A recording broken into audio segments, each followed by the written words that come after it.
Dhe prandaj më vjen shumë keq se jeta shumë e padrejtë, për disa me thënë të drejtën, se ka pas dash shumë jetën, sidomos punën. Sa diferencë keni patur ju të dy?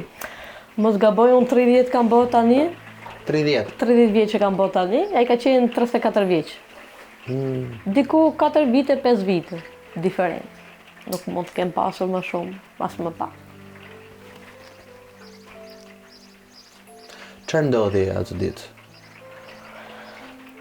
Atë ditë ka qenë data 23 janar, momenti që Shaqiu nis për punë. Edhe ka qenë ajo dita mi fjalë që do ta mbaj mend deri ditën që do largohem edhe unë nga kjo botë. Ishte kjo dita 23 janar që nuk u përshëndet fare me mua. Mi fjalë se çdo mëngjes, si çdo qift mi fjalë ishin këto ditën e mirë, miru pafshim. Ato ditë mos dukur mua se ka ikur, sikur ka dalë mi fjalë është bërë gati, vetëm ka dalë i buzëqeshur nga shtëpia. Edhe ka qenë pastaj. Nuk të tha asgjë? Jo. Nuk më tha asgjë dhe kjo mi fjalë deri diku si erdhi dita mi fjalë tu vajtu ora, duke kaluar ora, duke mra mendja se si ka mundësi se ky çdo ditë nuk ikte, pa ma dhënë një përqafim ose një puthje të vogël, si çdo qift. Atë ditë iku kështu. Shumë i buzëqeshur. Më pa buzëqeshje edhe iku. Edhe ishte mi fjalë dhe këto telefonata gjatë gjithë ditës, edhe me thënë të drejtën unë atë ditë s'kam qenë edhe shumë mirë nga ana shëndetësore. Pse? Kam pas të problemet e mia, me thënë drejtën. Edhe deri diku Ti nuk punoje? Jo.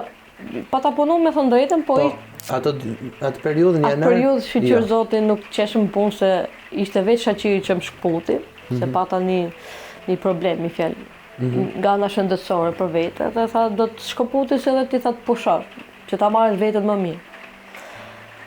Edhe ne kena folur atë ditë gjithë ditën, me thënë të drejtën, dhe nga ora 2:51 minuta, në momentin që ai më kërkon mua djalin, të djalin e madh. Në momentin që ai thot djalit të dua, bushit të dua shumë, kam dashur shumë, ngjoje mami, kjo pjesë mi fjalë deri diku mua më ngeli si merak. Pse? Se tha se ky ndoshta nga thash është mërzitur, do ikë diku, a kupton, edhe deri diku ato na përshëndetën nëpërmjet telefonit. Dhe nuk e dija që ajo ka qenë ndarja jonë e fundit, përfundimtare. Çfarë folët ju në 3:51? Çfarë ti kalove djalin dhe pastaj nuk u përshëndete më me të? Jo, u përshëndetëm, mi fjalë po thjesht më vjen shumë keq se nuk ja pas dot fytyrën për herë të fundit. Ishin vetëm kjo, mi fjalë që mirë pa bërë 5 minuta ishin këto telefonatat, hape kamën, dua të shoh me kamën.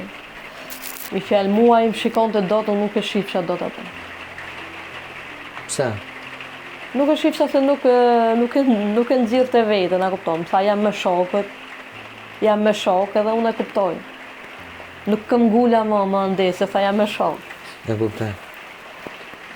Edhe kaq. Ti mendon që ka qenë pa qef apo çfarë? Mendoj se po. Sepse Shaqiri e ka pasur një javë para se me ndroi jetë, 2 javë para se me ndroi jetë. E pas kap ky sikleti mi fjalë, ky tension i lartë.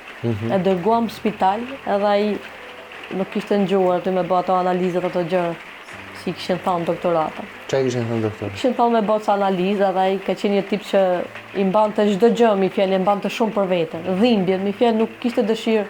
Edhe me mamin e vet, me vllajën e vet nuk e shprehte, e mante shumë për vete. Edhe unë që isha bashorti atij, kishna vite me njëri tjetrin, nuk e shprehte. Me thënë të drejtën deri diku më vjen si habimi fjalë që kam jetuar shumë vite me të. Edhe nuk e mora vesh ti herë me më thonë për shembull se nazem dhem këtu. Edhe unë tani që jam, mi fjalë të jetë, t'ja kuptoja dhimbjen. Edhe hikja ti, me thënë drejtën më ka prekur shumë, kalon me një plak shumë të madhe, sepse kanë qenë ato fjalët që thoshte nuk kam të lënë asnjëherë vetëm. Këtë të ka pas thënë për gjithmonë? Për gjithmonë. Do të jemi gjithmonë bashkë.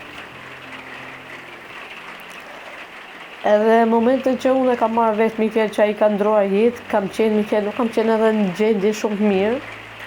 Edhe nuk e besoja, kur e shikoja aty mu dukte si ëndër. Edhe me thënë drejtën akoma nuk e besoj.